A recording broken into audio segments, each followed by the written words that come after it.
Assalamualaikum warahmatullahi wabarakatuh. Alhamdulillahirrabbilalamin, bisa bertemu lagi kembali dengan bengkel SPSS. Kali ini kita membahas mengenai independent sample t-test ya. Ini lanjutan dari video sebelumnya dari uji normalitas ya. Sebagai uji prasyarat untuk independent sample t-test sudah dilakukan dan nilai residualnya itu berdistribusi normal. Nah, untuk independent sample t-test, konsep dasarnya itu adalah bahwasanya uji independent sample t-test itu digunakan untuk menguji perbedaan rata dua sampel yang tidak berpasangan atau bebas ya. Kemudian independent sample t-test itu merupakan bagian dari statistik parametrik sehingga perlu dilakukan uji normalitas sebelumnya ya. Dan ini sudah kemarin dalam video sebelumnya itu sudah dibuat dan hasilnya nilai residualnya itu berdistribusi normal.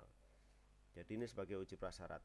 Dan tambah satu lagi, nilainya itu datanya itu bersifat homogen. Nah, untuk contohnya kita lanjutkan yang uji normalitas kemarin. Contohnya satu, apakah ada pertanyaan penelitiannya ya? Contoh pertanyaan penelitiannya, apakah ada perbedaan rata nilai ujian akhir semester mata pelajaran IPA kelas 10 antara siswa kelas A dan kelas B? Atau di pertanyaan lain misalkan contohnya ya, apakah ada perbedaan nilai hasil belajar IPA antara kelas 10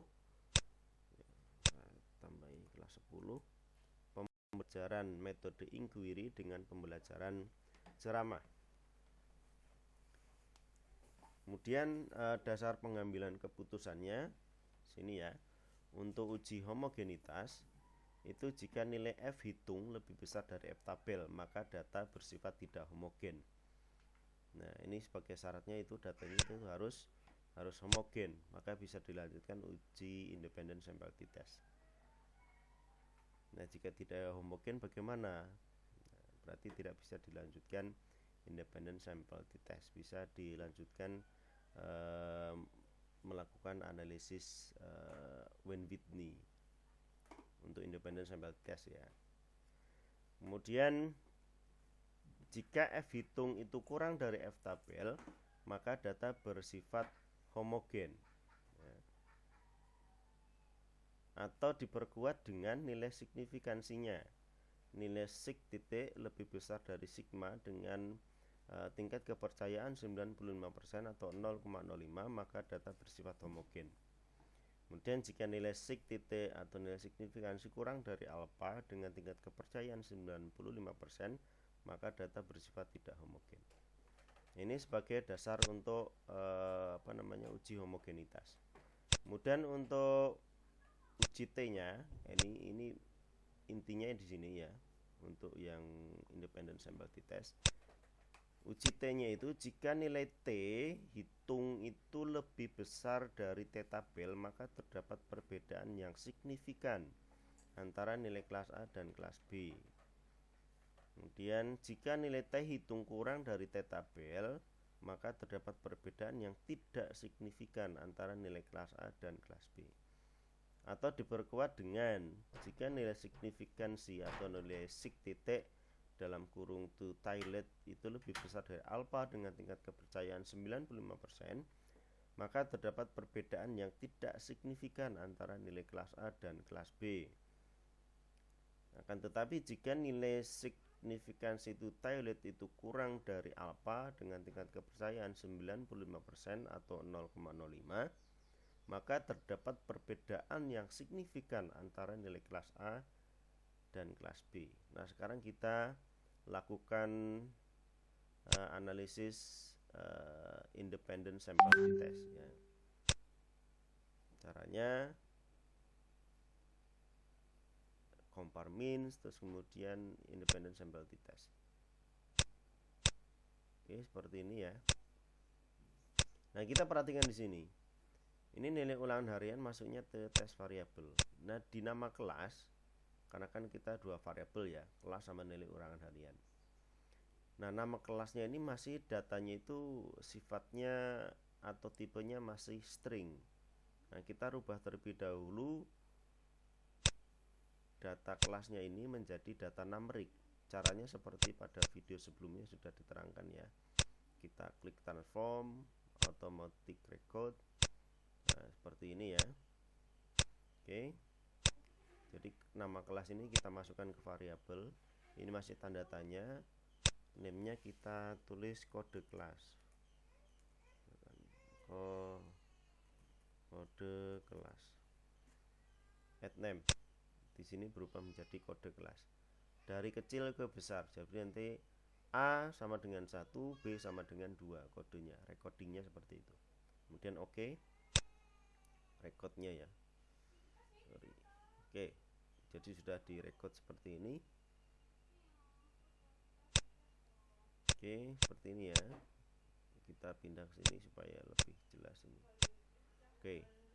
Berikutnya kita langsung lakukan analisis compare means independent sample t-test. Kemudian nilai ulangan harian masukkan ke tes variabel. Nama kelas yang bukan A ya. Yang ini ya. Yang nominal masukkan ke sini. Masih tanda tanya kita define group ya. Jangan lupa di define group. 1 itu grup 1 1, grup 2 2. Continue. Oke. Ingat ini independent sample t-test. Jadi hanya 2 grup ya. Nanti kalau lebih dari 2 grup itu kita lakukan analisisnya menggunakan analisis ANOVA atau uji ANOVA ya.